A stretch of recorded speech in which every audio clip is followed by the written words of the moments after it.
O'zingga kengligi yer osmonchalik bo'lgan jannatni eslatgin. Bu dunyoda och qolasan, chorasiz qolasan, xafa bo'lasan, kasal bo'lasan, haqlaring poymol bo'ladi, zulm ko'rasan, shunda tushkunlikka tushib ketasan. Hayotdan zerikish paydo bo'ladi. Agar mana shunday holatga kelib qoladigan bo'lsang, birodar, Robbini huzurida seni kutib turgan, sen uchun tayyorlab qo'ygan jannatni o'zingga eslat. Inshaalloh o'sha jannatga borasan. Mana shu e'tiqod bilan yashaydigan bo'lsang, ustingga kelayotgan, seni yuragini siqayotgan bu balolar, musibatlar hech narsa bo'lmay qoladi. Aqlli insonlar o'zlarini oxirat uchun ishlashadi. Chunki oxirat bu dunyodan ham yaxshiroq, ham boqiroq. Ahmoq odamlar bo'lsa, mana shu dunyoni o'zinigina o'zlariga qarorgoh deb bilishadi. Shu dunyo hayotini, huzur halovatini orzularining cho'qqisi deb biladi. Alloh taolo aytadi: "Bal tu'sirunal hayatad dunya val axiratu xoyrun va abqa." Yo'q, sizlar dunyoni ustun ko'rasizlar. Vaholanki oxirat ham yaxshiroq, ham boqiroq. Birodar, dunyodan zerikkan bo'lsang, muammolardan to'ygan bo'lsang, ko'ngling sovib ketayotgan bo'lsa hayotdan, seni oxiratda kutib turgan jannatni eslat. Shunda bu musibatlarning hech narsa bo'lmay qoladi. Musibatga eng besabr odamlar kimlar bo'ladi? Ayni oxiratda unutganlar, oxiratdan umidi bo'lmaganlar. Chunki mana shu dunyoni ichida dunyoda bo'lashadi. Ularning ko'ziga faqatgina shu dunyo hayoti ko'rinadi. Undan boshqa narsani tasavvur qilisha olmaydi. Undan boshqa dunyo haqida fikr qilmaydi. Ular shu dunyoni o'zida huzur halovatni xohlaydi. Alloh azza va jalla yaratgan narsalar, mana siz bilamiz bu dunyoyimizda. Har bitta yaratgan narsani ziynati bor va shu narsani orqasida maqsad bor. Har bitta yaratilgan narsani ziynati bor va maqsadi bor. O'simliklar, ularning ziynati bargi va guli. Lekin maqsadi nima? Maqsadi nima? Doni va mevalari. Kiyimlar. Uni ziynati rangi, fasoni, shakli, uzunligi, kaltaligi. Lekin maqsadi nima undan? Avratni yopishligi. Dunyo hayoti, birodarlar. Buni ham Alloh taolo yaratdi. Uni ziynati boylik, farzandlar, oltin kumushlar, uylar, qimmatbaho ulovlar. U ziynati dunyo. Lekin maqsadi-chi? Iymon va solih amal. Dunyoni turgan bitgani ziynat. Dunyoni turgan bitgani ziynat, lekin undan ko'zlangan maqsad ibodat. Shuning uchun kim asosiy maqsadni unutib qo'ygan bo'lsa, faqatgina ziynati bilan ovora bo'lib qoladi, natijada ziyonga uchraydi. Ana shu dunyoni ziynati degan, dunyoda matohlari qo'lingdan ketib qolsa, birodar, siqilma. Chunki maqsad ziynat emas. Maqsad ziynat emas. Maqsad iymon, ibodat, solih amal. Astagfirullah. Inna ja'alna ma 'alal ardi zinatan laha linabluwahum ayyuhum ahsanu amala. Sizlarning ichingizda qaysinilar chiroyliroq amal qilishlarini sinashlik uchun yerdagi bor narsani ziynat qilib qo'ydik. Dunyoni turgan bitgani ziynat. Nima uchun? Sinash uchun. Liyabluwakum ayyukum ahsanu amala. Qaysinilar chiroyliroq amal qilishlarini bilishligimiz uchun. Oyatni qarang. Va inna la ja'iluna ma 'alayha sa'idan juruza. Hech shubha yo'qki, mana shu yerda ustidagi hamma zebi ziynatlarni sip-silliq, qup-quruq qilib yo'q qilib qo'yadigan ham bizimiz, deyapti. Demak, dunyoni ziynati uni matohlari. Lekin dunyodan ko'zlangan maqsad nima? Iymon, taqvo, solih amal. Endi ana shu ziynati hisoblangan dunyoni ozgina matoh qo'lingdan ketib qolsa, siqilma, birodar. O'zingga nimani eslat? Jannat deb jina sabr qil, ozgina sabr qil, jannatga borasan. Dunyo ishi seni qiynagan bo'lsa, g'aming, darding, musibating ko'paygan bo'lsa, o'zingga oxiratni eslat, birodar. Bu dunyoni o'tkinchi ekanligini yodingga ol, shunda ishing oson kechadi. Ko'plagan oyatlarda mana shu dunyoning ziynatiga aldanib qolishlik qanchalar achinarli hol ekanligini Alloh bayon qilgan Qur'onda. Astagfirullah. Va ma hadihil hayatud dunya illa lahwun va la'ib va inna ad-daral akhirata lahiyal hayawanu law kanu ya'lamun. Bu dunyo hayoti faqat bir nafaslik o'yin kulgudir. Agar ular bilsalar, oxirat diyorigina mangu hayot diyoridir. Agar faqat dunyoni o'zi bilan ovora bo'layotgan johillar ko'zlaridan shu pardani olib tashlab olganida abadiy hayot haqida, abadiy ne'mat haqida, qasrlari haqida xabar berilgan vahiyga quloq tutgan bo'lar edi. Payg'ambarimiz sollallohu alayhi vasallam bu dunyoning ne'matlari bilan jannatdagi ne'matlarni taqqoslab berganlar. Aytganlarki, mawdhi'u sawtin fil jannati khayrun minad dunya va ma fiha. Dunyoda ham matoh bor, hovlilar bor, bog'lar bor, uchastkalar bor, xullas dunyo matoh, hovlisi. Rasululloh aytibdilar, jannatda bir qamchi tegadiganchalik joy. Qamchini yerga bir urdingiz, qancha chizadi yerni. Ana shu qamchini uchi tegadiganchalik joy jannatdagi joy. Dunyo va undagi hamma narsadan afzal. Shuning uchun arzimagan dunyo matohi qo'lingdan ketsa, arzimagan dunyoni huzur halovati sen qo'lingdan ketib, yuraging siqilib, hayotdan to'ydirib yuborayotgan bo'lsa, o'zingga nimani eslat? Jannatni eslat. Vallohi jannat juda ham qadrli narsa. Haqiqatan siz bilan biz mehnat qilib, kurashib, jiddiy jahd qilishga arziydigan narsa. Bilasizmi jannatda nimalar bor? Nimalar yo'q? Kasallik yo'q, kiyimlarda chirib ketishi yo'q, o'lim yo'q, qarilik yo'q, abadiy yoshlik, ichi tashi ichidan ko'rinib turadigan xonalar, ko'z ko'rmagan, quloq eshitmagan ne'matlar, ovozi musiqa bo'lgan ohu ko'z hurlar. Prosta tasavvur qilib ko'ringlar, ovozi muzika bo'ladi. Quloq eshitmagan, ko'z ko'rmagan, insonda aqli bovar qilmaydigan ne'mat. Ana shu narsani o'zingga eslat, birodar. Sabr qilib o'tib ketasan, 40 yil yashadi, yana qancha bor, Xudo biladi. Salqini kengligi 100 yillik masofaga teng bo'ladigan daraxtlar. Uzunligi, kengligi 60 mil bo'lgan chodirlar. Tinimsiz oqib turadigan daryolar, sutli daryolar, asalli daryolar, may sharobli daryolar. Baland qasrlar, mevalar yaqin bog'lar, ko'tarilgan so'rilar, tizib qo'yilgan qadahlar, terib qo'yilgan yostiqlar, to'shab qo'yilgan gilomlar, xursandchiligi mukammal bo'lgan joy, shodligi ulkan bo'lgan maskan, xushbo'y hidlari 500 yillik masofadan kelib turadigan joy, vasfi ulug', Allohning diydori ko'riladigan joy jannat. Mana shu narsani o'zingga eslat. Ozgina sabr qil, o'tib ketasan. Bizga nima bo'ldiki, ana shu oxirat diyori haqida fikr qilmay qo'yamiz? Bizga nima bo'ldiki, shu dunyoda arzimagan matohi bizni ko'nglimizni cho'ktirib tashlaydi.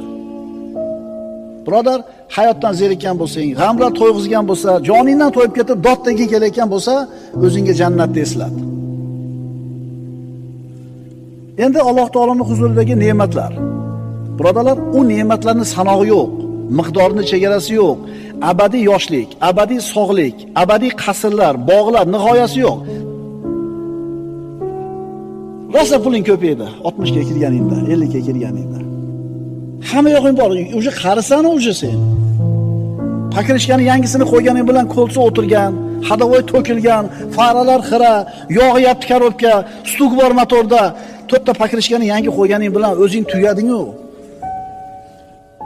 Unga yo yetasan yo yetmaysan, lekin sen oxiratni o'ylaginda abadiy yosh bo'lasan. Erkaklar 33 yoshda bo'ladi erkaklar. Ayollar 18 yoshda bo'ladi. Hech kim qarimaydi. Uyga ketish kerak degan g'am yo'q. O'tirgan joying seni vataning, o'tirgan joying maskaning. Ko'p yeb qo'yibman, qornim olib ketdi no'sh papga. Suvni ko'p ichib qo'yibman, uxlamadim kesa, unaqa gap yo'q birodarlar.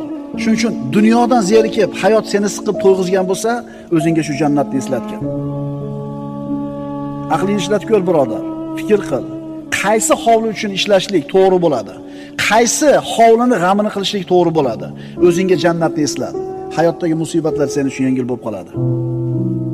Modomiki sabr bilan, iymon bilan, qanoat bilan yashar ekansan, jannat seniki bo'lar ekan. Modomiki shunday ekan, bu musibatlar nima degan narsa? Payg'ambarimiz sollallohu alayhi vasallam aytadilar, jannatga jannatiylar kirganda nido qiluvchi nido qiladi. Ey jannat ahli, sizlar bu yerda yashaysizlar, hech qachon bu yerdan chiqmaysizlar. Abadiy tirik bo'lasizlar, hech qachon o'lmaysizlar. Doim sog'lom bo'lasizlar, hech qachon kasal bo'lmaysizlar. Doim yosh bo'lasizlar, hech qachon qaramaysizlar. Ne'matlarda doimiy bo'lasizlar, hech qachon baxtsiz bo'lmaysizlar. Ketgin kelib ketdimi? Endi savol.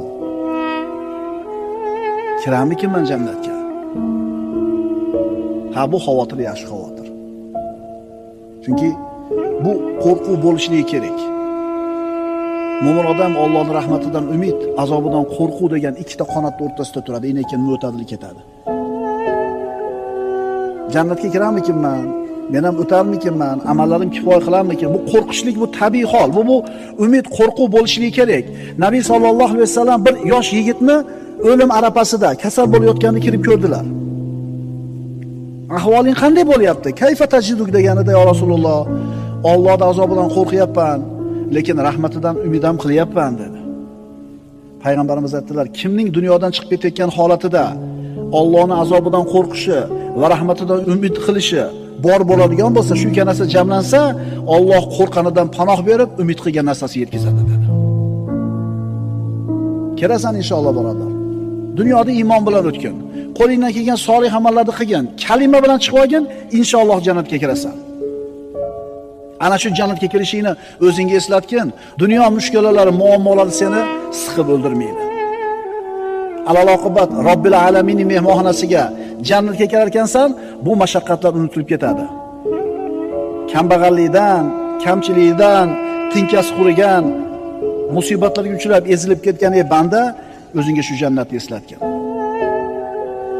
Dunyo hayoti bilan oxirat hayoti. Dunyoda eng huzur halovatni cho'qqisida yashagan, bironta mashaqqatli kun ko'rmagan odamni, kofir odamni 1000 yil yashagan deylik. Qiyomatga borganda jahannamga hukm bo'ldi, kofir edi. 1000 yil yashagan huzur halovatni cho'qqisida. Boyaga odamni jahannamga bir marta solib chiqariladi deyiladi hadislarda. Kuygan ko'mirdek qop-qora bo'lib chiqadi. Ko'mirdek qop-qora bo'lib chiqadi. Banda, yaxshi kun ko'rganmisan deydi. Haligi banda jahannamga bir marta tushib chiqib turib, yaralganimdan beri shu azobdaman, yaxshi kun ko'rmaganman deydi. Endi dunyoda eng qiyinchilik, mashaqqat hayotini ko'rgan, bironta bir yaxshi kun ko'rmagan mo'minni jannatga bir marta solib chiqarganda 14 kechalik to'lin oydek yorib chiqadi, yashnab. Banda, mashaqqatli kun ko'rganmisan bu hayotingda deydi. Yo'q, yaralgandan beri rohatdaman deydi. Shuning uchun birodar, o'sha jannatni o'zingga eslatgin-da, bu seni qiynayotgan muammolar, mushkulalar nima emas? Hech narsa emas. Bu hayotda dunyoning misoli, oxiratda hayotning misolini oldi. Nimaga o'xshaydi? Bir arqonni tasavvur qiling, nihoyasi yo'q. Boshi 10 santimetrga kraska surkab qo'yildi. Mana shu 10 santimetr joyi dunyo hayoti, arqonning qolgan qismi abadiy hayot. Hech qancha emas ekanmi? Ozgina sabr qilaylik. Abadiylik oldida 1000 yil yashasang ham hech narsa bo'lmay qoladi bu hayoting. Bu hayotda dunyo bir nafaslik o'yin kulgi xolos. Albatta Allohdan qo'rqadigan kishilar uchun oxirat diyori yaxshiroqdir. Aqlingizlarni yurgizmaysizlarmi deyapti Alloh. Payg'ambarimiz sollallohu alayhi vasallam aytadilar: "Law kanatid dunya ta'dilu indallohi janaha ba'udah ma saqa kafiran minha shurbata ma." Biz juda ham qadrli deb hisoblayotgan dunyo matohi, juda ham qimmat narsa, qadrli deb o'ylayotgan dunyo matohini payg'ambarimiz aytibdilar. Agar bu dunyo ichidagi hamma ne'matlari, boyliklari Allohning nazdida chivinning qonatishchalik qadri bo'lganida, Allohga bu dunyoda qadri bo'lganida, kofirlarga bir xo'plam suv bermasdi bu dunyoda. Ya'ni bu dunyo ne'matidan bir xo'plam suvni ham bermagan bo'lar edi. Lekin bizning nazarimizda, johil odamlarning nazarida dunyo matohi katta nazarga o'xshab ko'rinar ekanda. Dunyosi katta bo'lsa, ha Alloh yaxshi ko'ribdi, shuning uchun beribdi deb o'ylaymiz. Dunyo unaqa siz bilan biz o'ylaganda qadrli narsa emas Allohning nazdida. Endi ana shu dunyoning qo'lingdan ketib qolsa siqilma. Unaqa qadrli narsa emas sen o'ylaganchalik. Oxiratni eslat, jannatni eslat, o'sha matoing qo'lingdan ketganiga kuymaysan. Bu dunyoning yana bir o'zgachaligi, dunyoning bir ajoyib xususiyati bor. Nima demaysizlarmi? Tugaydi-da uchi. Bu dunyoning xususiyati shunaqa, tugaydi. Sen tugaysan. Agar dunyo tursa sen tugaysan. Shuni tez-tez unutib qo'yamiz. Shundan keyin jazoga tushib ketamiz-da. Bu xususiyati nima edi? Boy ham kambag'al ham bo'ladi. Musulmon ham kofir ham bo'ladi, zolim ham mazlum ham bo'ladi, shoh ham gado ham bo'ladi. Bu dunyo tugaydi birodar. Bu dunyo shu o'lim bilan tugaydi. Boyni boyligini ketkazadi, kambag'alni kambag'alligini ketkazadi.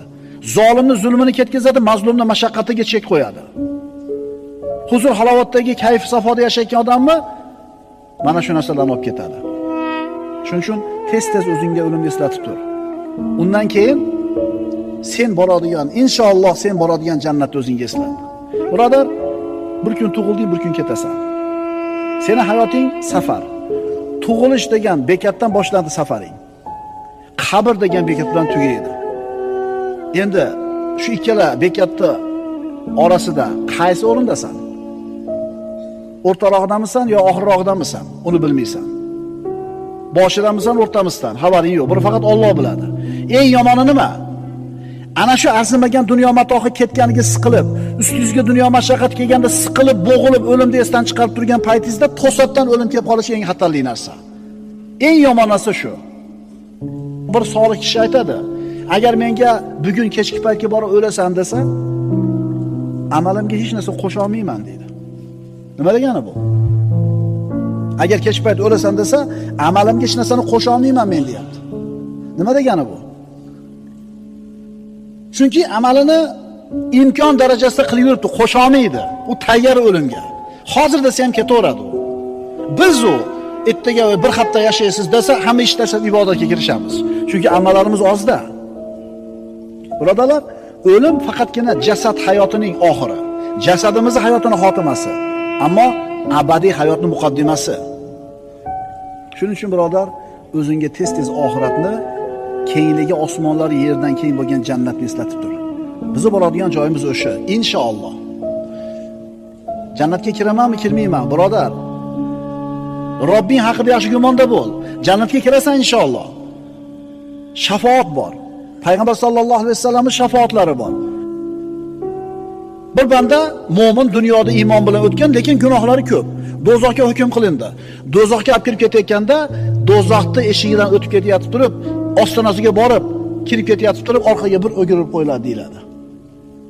Orqaga qarab qo'yar ekan, xuddi bir oxirgi, to'xtatinglar deyishini kutgandaqa. Shunda Alloh taolo to'xtatinglar dedi maloikalarga. To'xtatishadi.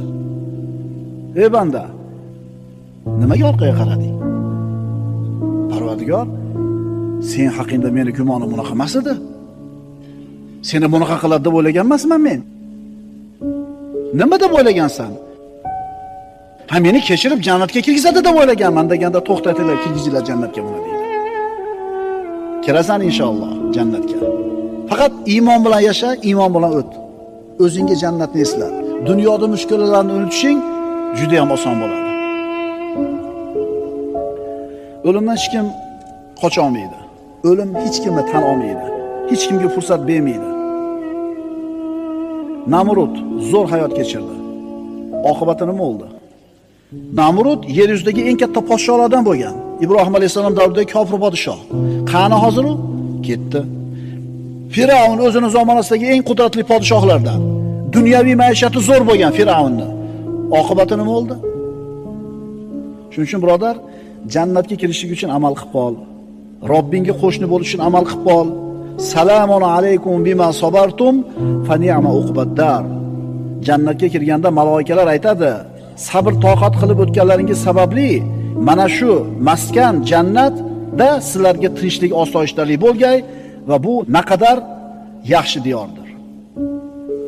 Birodar, bu dunyoda och qolsang, chorasiz qolsang, xafa bo'lsang, dardga chalinsang, haqlaring poymol bo'lsa, zulm ko'rsang, joningdan to'yib ketsang, sabr qil. O'zingga jannatni eslat. Robbing huzurida seni kutib turgan jannatni o'zingga eslat. Inshaalloh jannatga borasan. Agar mana shu e'tiqod bilan yashasang, zararlaring foydaga, balolaring esa Alloh tomonidan berilgan hadiyaga aylanib qoladi.